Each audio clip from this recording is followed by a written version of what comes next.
Gobe. Ouah. Gobe. Rivedi. Rivedi. Bonjour Lilou. Bonjour Violette. Ça fait longtemps. Ça fait longtemps, C'est oui. pas vu. Ah ouais, mais là on a quand même une petite vidéo qui va être sympa sur la salutation au soleil. Tout le monde en entend parler, tout le monde connaît, hein, mais est-ce qu'on connaît vraiment? Qu'est-ce que c'est exactement la salutation au soleil en yoga? Eh bien, écoute, oui, tout le monde connaît ou a entendu parler de la salutation au soleil.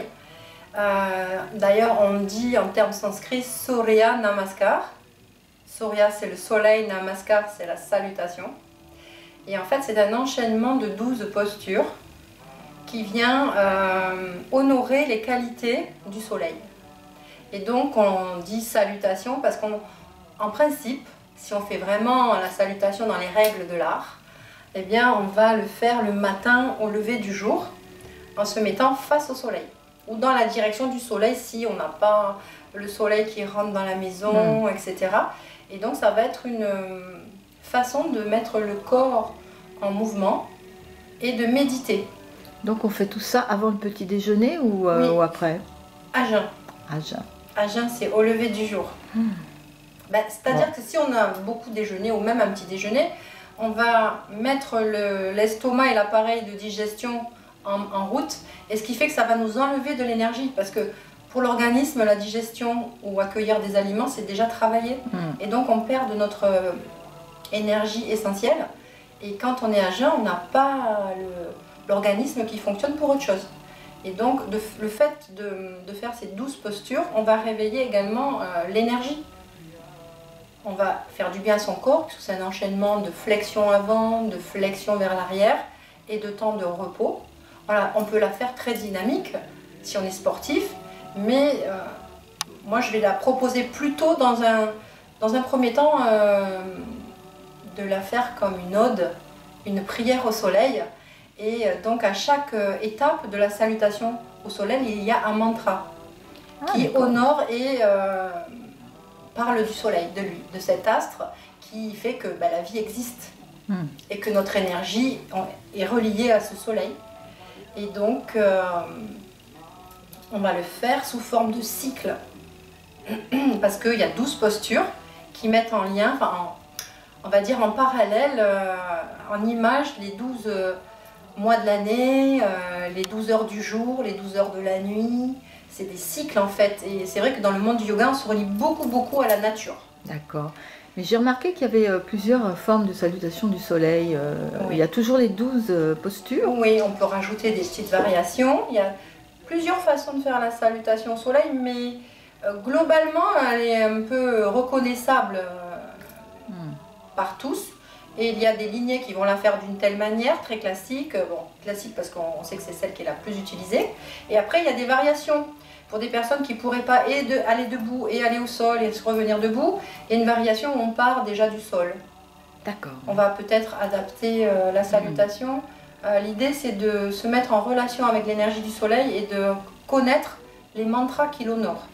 Oui, et pourquoi en fait on fait cela? Voilà, pourquoi on fait cela? Parce que déjà d'un point de vue, on va dire énergie, le matin au réveil, ça met le corps en mouvement petit à petit.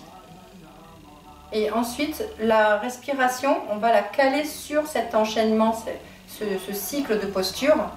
Et donc, à minima, on va faire au moins 12 salutations au soleil. C'est-à-dire une fois à droite, une fois à gauche, ça va nous faire 6 cycles.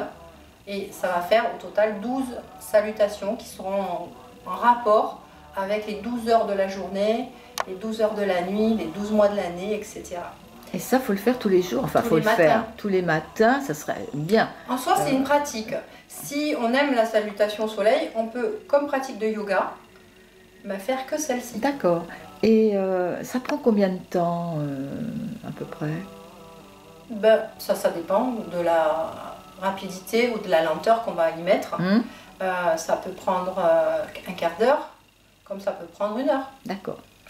Donc le minimum, je veux dire, parce que pour des personnes, par exemple, qui 15 travaillent... minutes. Hein. 15 minutes. Maximum, 15 minutes. Mais l'idée, c'est de ne pas juste consommer une salutation pour dire j'ai fait ma salutation au soleil et maintenant je peux aller déjeuner et partir au travail, par exemple. C'est au moment où je vais faire ma salutation, si j'adopte un rythme lent ou rapide, en fait, je vais me concentrer sur ce soleil qui est aussi notre soleil intérieur, qui nous relie à nous-mêmes, à notre plexus, à notre digestion, à notre feu digestif également. Donc ça va améliorer tous nos états émotionnels et physiologiques sur la digestion. Oui, également. En fait, il faut le faire en conscience et non par habitude. Voilà, voilà. Mais c'est vrai que les pratiques, on a tendance à vite aller dans des routines. La routine, c'est bien, mais c'est bien si on garde la conscience de ce qu'on fait. Sinon, ça devient un automatisme et c'est plus une routine. C'est ça, oui. Tu vois, et un automatisme, bon, ça fait du bien au corps, mais si on n'y met pas de la conscience et qu'on n'y prend pas, enfin, qu'on prend pas le temps. Oui, c'est même pas la peine de le faire si c'est juste pour dire ah bah tiens ce matin, parce que quelquefois on peut se mettre des problématiques en se disant oh, j'ai pas fait ma salutation au soleil, ça va pas aller dans la journée, faut pas etc. non plus que ça fasse culpabiliser si on le fait pas, par exemple. Il vaut mieux le faire 2-3 fois dans la semaine et le faire bien en conscience que se dire bon, Lilou m'a dit qu'il fallait que je fasse ma salutation au soleil tous les matins, un quart d'heure minimum, donc voilà. Mais là on sort du cadre de bien-être, puis de bien-être. Oui, et puis de l'esprit du yoga surtout. Donc moi je vais enseigner d'une certaine manière, et puis d'autres professeurs vont enseigner de toute autre façon, une toute autre manière de la pratiquer, mais tout est juste en fait. C'est l'attention qu'on va y porter, qu'on va y mettre, pardon. Et je trouve que dans cette période on est bien dans l'hiver depuis un moment bien installé, le printemps pointe un petit peu le bout du nez, puisqu'on sera déjà au 10 février avec l'atelier que je vais proposer. Alors donc il y a un atelier qui va se faire. Voilà, il y a un atelier qui va se faire le 10 février, donc c'est un samedi, et de 10h à 15h à peu près. On fera une pause, ou des pauses bien sûr, mais tout l'atelier est basé sur la salutation au soleil. Apprendre déjà physiquement la salutation pour qu'on devienne autonome dans sa pratique.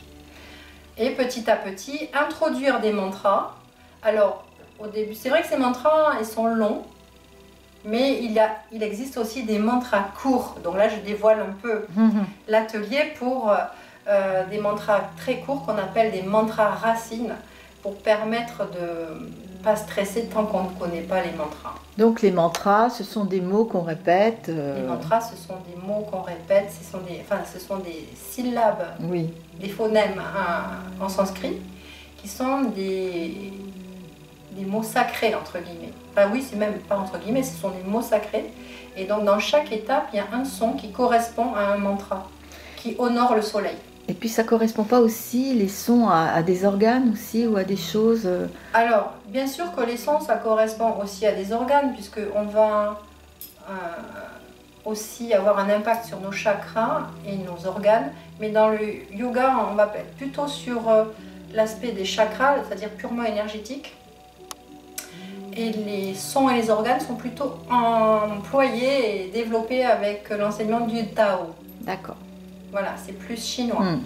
Mais sans s'en rendre compte, on travaille avec les sons quand même. Oui, c'est comme si je me masse mon pied très profondément, que j'appuie bien sur ma voûte plantaire et mes pieds. Je vais toucher des points réflexes qui vont correspondre à des organes. Même si je ne le sais pas, je vais faire du bien. Mais bon, là, on est dans une autre, un autre enseignement.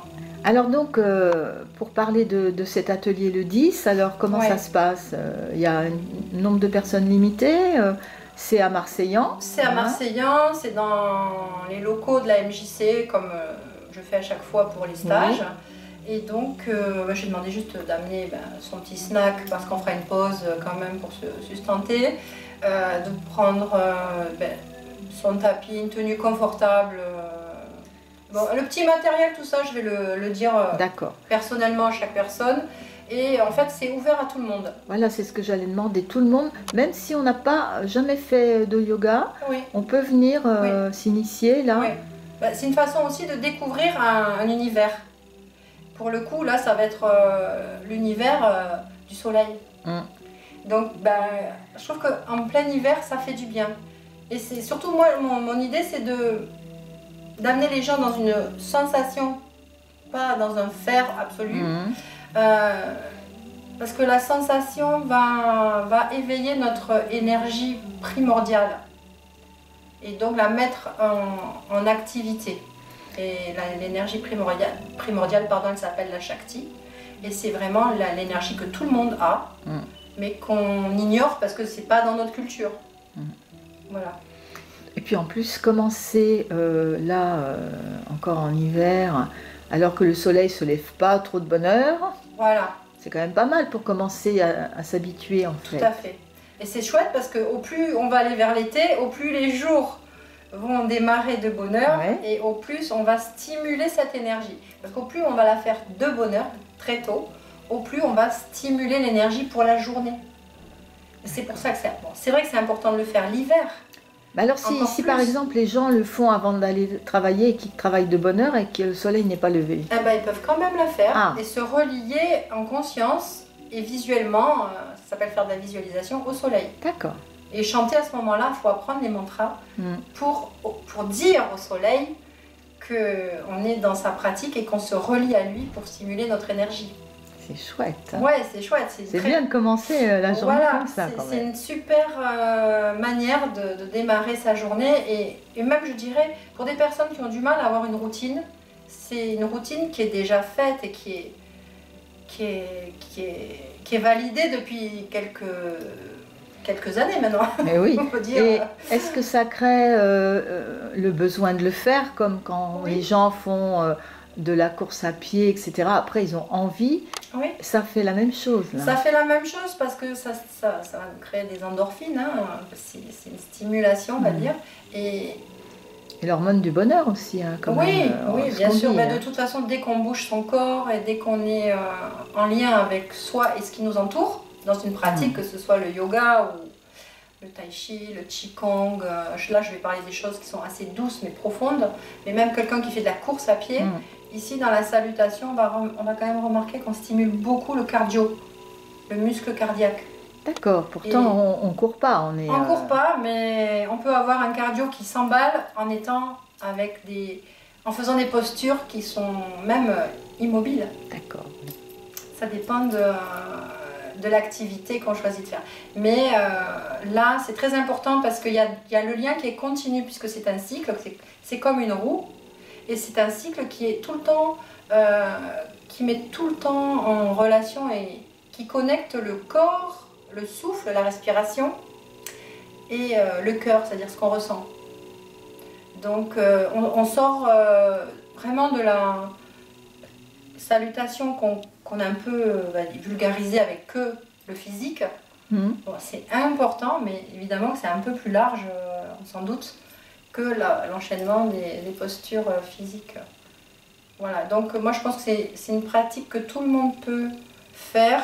À n'importe quel âge. À n'importe quel âge. S'il y a des personnes qui ont des difficultés, il y a une variation qui est adaptée à une chaise, yoga sur chaise. Ce que tu enseigneras, ce que tu expliqueras lors... Je ne sais pas, ça dépendra du public. Oui. Donc, qui va venir. Oui, voilà. En soi, ça reste quand même sportif, entre guillemets, mais je ne vais pas faire 5 heures de salutation intensive. Par contre, on va faire des cycles, des pauses, des cycles, des pauses et des respirations. Parce que j'aimerais amener les personnes à conscientiser que la salutation peut être très méditative et non pas juste une routine physio pour se réveiller. D'accord, très bien. Voilà. Super. Oui. Donc rendez-vous le 9... non, le 10. Le 10, pardon. Le 10 le 10 février à Marseillan. Alors, les gens qui sont pas d'ici et qui veulent venir... Ils téléphone et puis tu vois avec eux... Voilà, mon numéro sera inscrit sur la vidéo et ils tapent ou ils m'appellent directement. De toute façon, oui, il faut qu'ils s'inscrivent. Très bien. Merci Lilou. Merci à toi. C'est une belle façon de démarrer la journée. Ah mais oui. De faire cette petite vidéo explicative. Très bien. Eh bien à bientôt alors. À bientôt Violette. Go big. Gumi. Leave it. Leave it.